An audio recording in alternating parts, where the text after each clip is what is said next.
Are you excited thinking about starting a subscription box? Want to know what costs are involved? Let's talk about the 5 main categories today so you can confidently price your box and be profitable in month 1. Come join me on this episode. Welcome to the Launch Your Box podcast with weekly tips, tricks, and strategies to start, launch, and grow your subscription box. Now, here's your host, Sarah Williams. Welcome back to the Launch Your Box podcast. Today we're talking about costs. The costs of starting a subscription box. Yes, there are costs involved. With any product-based business, we have costs, and it's important to understand that as you go into building up this business. Is this a profitable business? Absolutely, it's profitable, and you can be profitable in month 1 if you really understand the costs. When you understand all the costs that are involved, it helps you price your box, it helps you market your box, it helps you stay in budget, and that's how we can be profitable. So we're going to talk about all those costs. I've got 5 categories of costs, but we're going to go through each of those 5 categories, and I'm going to give you some examples and scenarios as we talk through them. But I want you to be aware of those costs because we don't want to just assume there's only this cost and then we price our box and then we're in our first month of fulfillment and we're like, oh my gosh, this is more than I expected and I didn't charge enough and now I'm not profitable. So we just need to know all of this up front so we can make the best decisions for our business, okay? So let's start with category number 1. It's the most obvious. It's our product costs. So the product cost is just that. It's the cost of our products. Now, I lump in shipping to me with my product costs. So when something's shipped to me, I take the shipping cost, divide it by units, and now my unit cost is all of that. So let me just give you an example so that you can understand this. So say I buy 100 slippers. Maybe they're going to go into a pajama box or something. I buy 100 slippers. They cost me $5 and it costs me, say, $100 to have them shipped to me. Okay. I'm just using easy numbers so I can do easy math on the podcast. So now I've got 100 slippers at $5 a pair and I've paid $100 in shipping. I'm going to divide that $100 by 100. I'm going to get $1. And now the cost of those slippers becomes $6 instead of $5.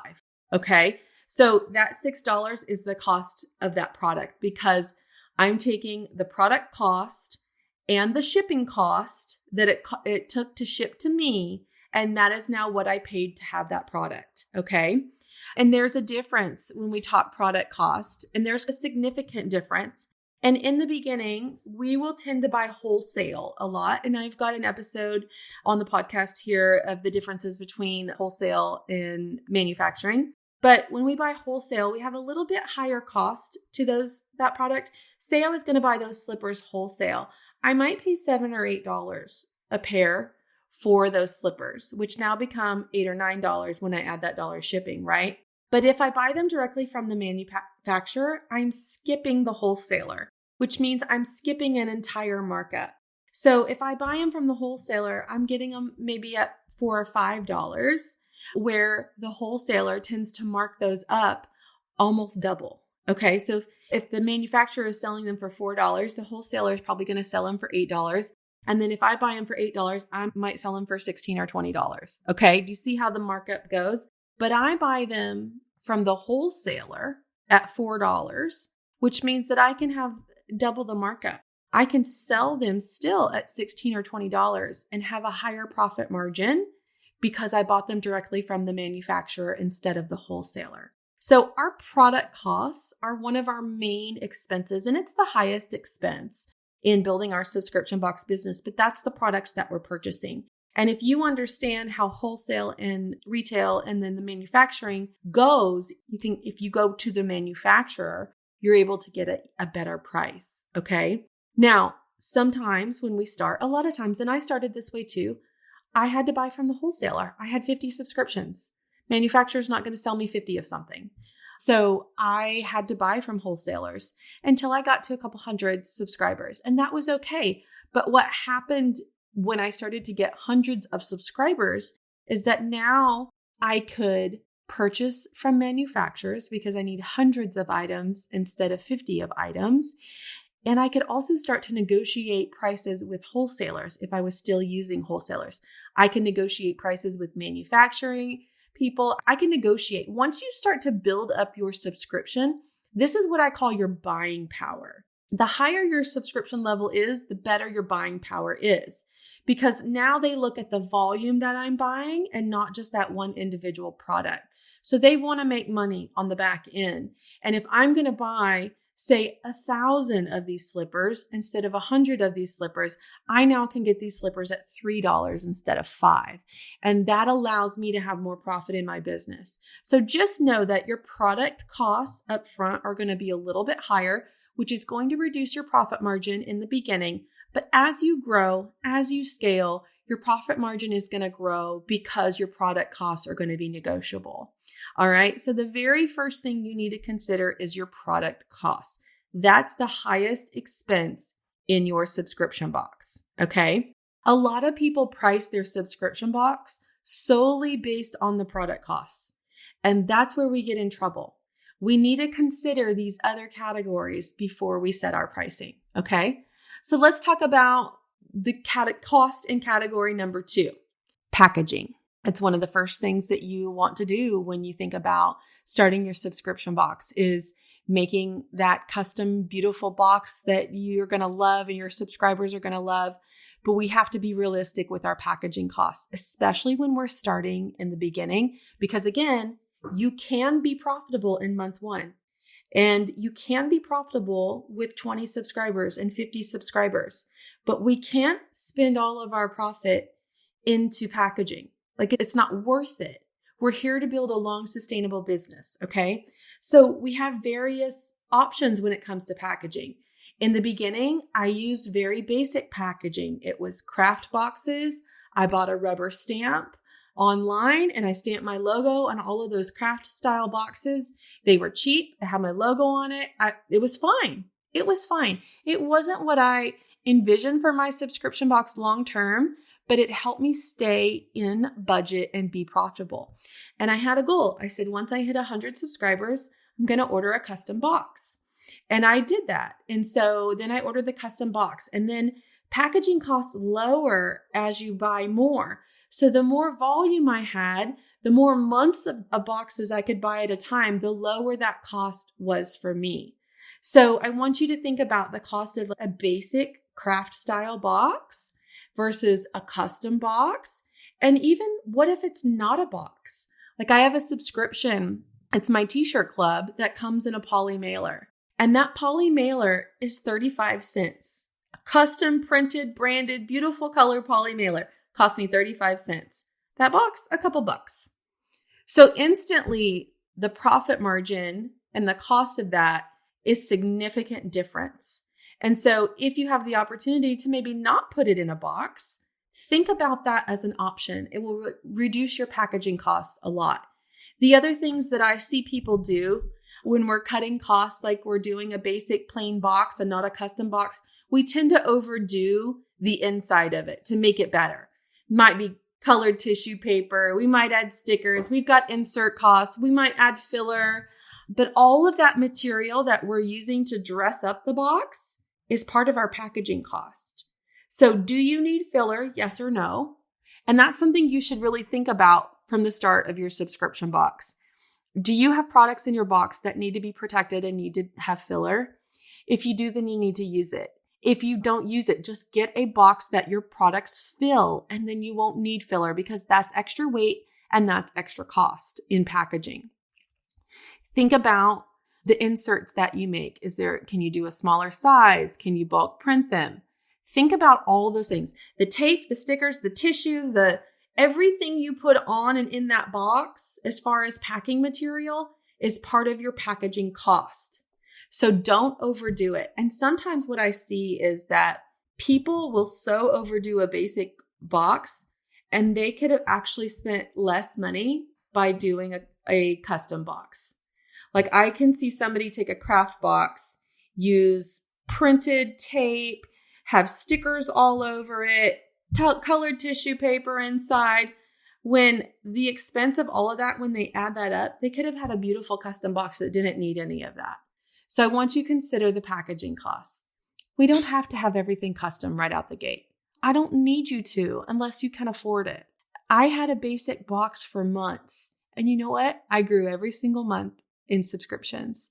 So don't think that's what you need to be legit and grow. Number 3, we have fulfillment costs. So we've got our products, we've got our packaging. Now we have to fulfill our boxes. This comes in the form of 2 different ways. So you've got someone that's packing the subscription. And a lot of times that's me, like that's us, like not these days, but in the beginning, that was me. I was there packing every box. My kids were little. They were like 6 and 8 packing boxes with me. And that's what I did. I was my own labor. Okay. And then there's the shipping cost of what it costs to actually ship the box across the country or wherever you're shipping to it. So I want you to think about your labor costs for this. And it's hard to calculate, especially if you have employees. And I want you to calculate it even if you are the packer that's doing all the work. Your work is going to have to be replaced at some point by someone else. And I'm sure that's going to be offset because when you get to the point where you're going to have to hire someone to do the packing, you're probably getting a better deal on products because you're buying higher. You're probably getting a better deal on packaging because you're buying in bulk. Okay, so those are going to be offset a little bit, but I want you to be realistic with the cost. What does it cost to fulfill a box? If you look at, say, a third-party fulfillment center, they're what you call third-party fulfillment centers. I have a podcast episode that I did with Ryan from Logistics that you can listen to if you're interested in learning about them. But basically, they pack and ship your boxes for you. So you can send them your cute boxes. You send them all your products. They will fulfill and pack everything. And when you do that, on average, you spend about $2 to $3 per box to have it fulfilled, which is great. So if you want to think about your fulfillment costs, put $2 in there because what we're doing is we're trying to price this right. We want to make sure that we know the costs involved. When you think about having your own warehouse, having your own fulfillment space, you have to think about, for me, I have my own warehouse. I have rent. I have utilities. I have tables and equipment. I have shipping labels. I have tape guns. And I have the ladies that work for me, their labor costs. So when I think about all of those costs involved in having my own space and my own fulfillment, it would totally be worth it for me to send it to a fulfillment center. I can't do that because every box is customized, so that's my own fault.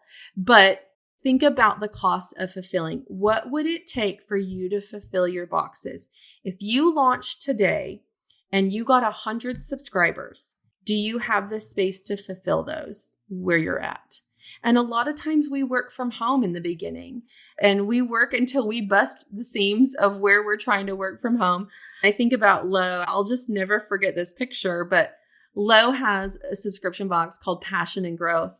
And she just had a small apartment and there was a picture of her fulfilling 800 subscription boxes in her 1-bedroom apartment. And there was just product and boxes everywhere, but she made it work. It worked for her. Now she has a warehouse space and she does that from her space, but we do what works for us. And that is to have the lowest amount of costs until we can afford more and we can absorb those costs. So think about the fulfillment costs when we think about shipping as expensive. So if you are absorbing the shipping cost in your price, make sure you've added enough buffer in there to cover that cost. For me, I add it to the cost of my subscription so that I don't have to absorb that. But shipping can be very costly and it's random too, depending on where you live. If you live on the East Coast and you're shipping a lot of subscriptions to the West Coast, that's going to cost you a lot of money and vice versa. I'm fortunate to really live in central United States, living in Texas, but there are some states that cost me quite a bit more money to ship to than others. And I find that interesting. So just understand the cost of fulfilling those subscription box. In the beginning, you might consider it free labor because you're doing it or your kids are helping or you've got your best friend there helping you, but you will need to add those costs in later. And hopefully those fulfillment costs are offset with the reduced price of products and packaging as you grow and scale. Okay. Number 4 on our list is our tech costs.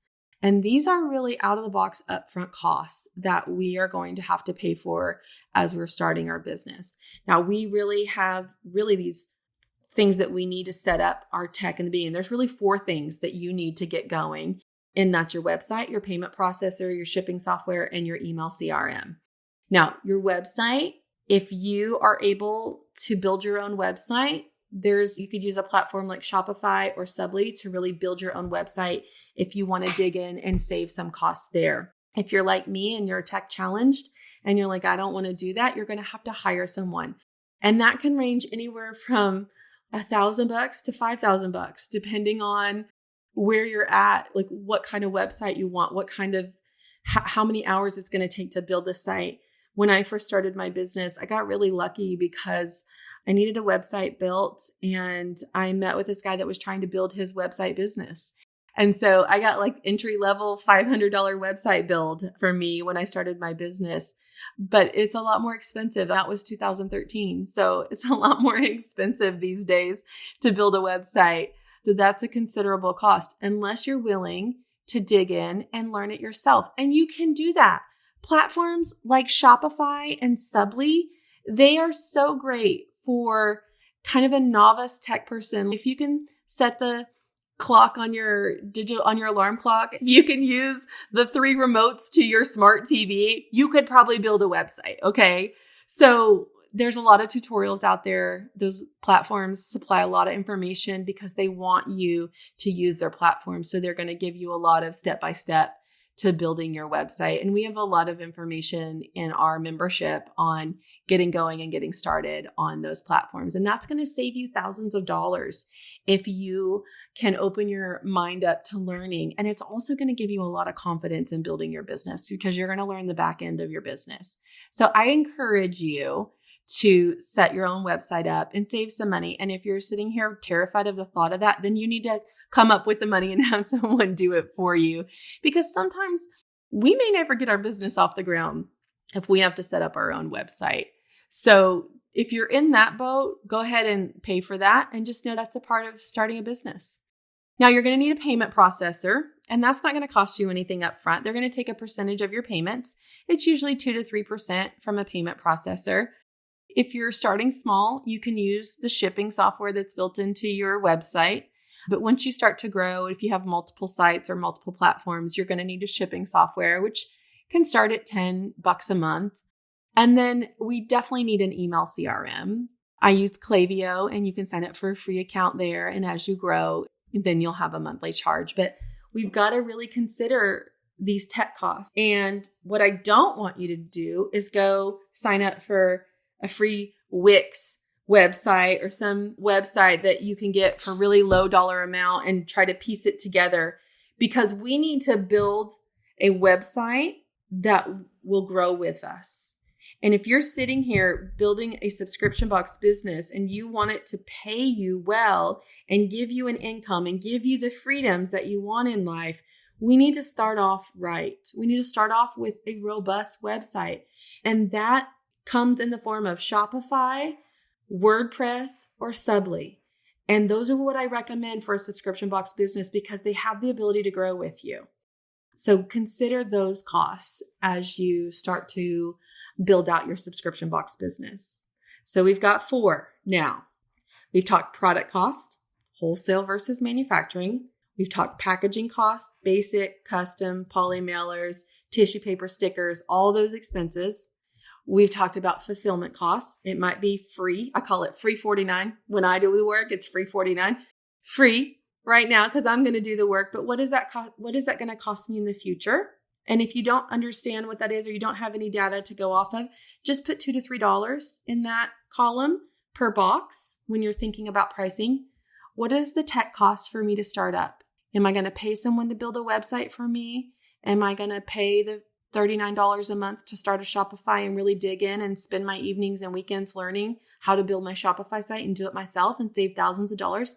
Absolutely. And I'm going to encourage you to do that. I want you to do that. It's going to teach you a lot about your business. And the 5th cost And I get some flack about this one sometimes because I'm going to tell you why. The fifth cost is advertising costs. We can't just start a business. It's not like Field of Dreams. If you build it, they will come. If I build my website, people will find me. No, that's not how this works. I wish it worked. I wish it were that easy. I wish you could just put a website up on the World Wide Web and people started shopping with you. But that's not how it works. You've got to have advertising costs built in your budget for your business. And you have to do it right away because we have to start audience building. That's social media. That's sending traffic to our website. Like, we've got to start building a following, building an email list, and building some traffic. And that comes with advertising. Can you build a business without running ads? Sure. It's going to be slow. You can build organic traffic. And I built my business solely on organic traffic for years.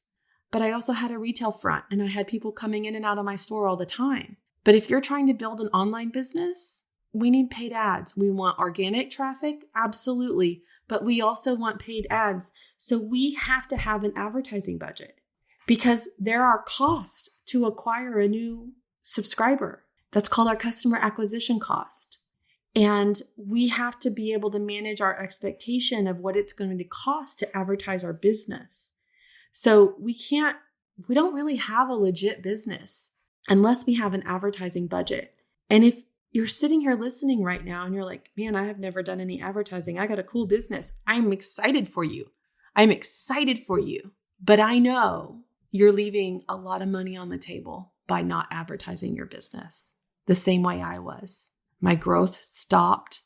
Your organic traffic can only go so far. And there are a lot of people in our community that have built incredible business organically. But there are also people that without the ads would not have been visible. If we're building a subscription box business and we think it's amazing, like all of us think our subscription box are amazing, and they are. But if nobody knows about it, if nobody sees it, then we're not going to sell anything. So it's part of building a business. We need product. We need packaging. We need to be able to ship and fulfill. We got to have tech going on with our website. And we need at some point to start advertising. So those are the costs. And really, when you think about those costs, you can build an incredible subscription box business if you understand what's involved in the costs. And that way you don't get a little too excited and spend too much money on your products because you know you've got packaging. You don't get crazy and buy the most expensive packaging that you can find because it looks cute. Maybe you spend the time to dig in and learn how to build your website so that you can save that money for advertising to build your audience and build your business. You don't have to start big and grand. And I actually don't want you to, because I want you to be profitable on month one. Start simple, scale gradually, and you can manage these costs really effectively.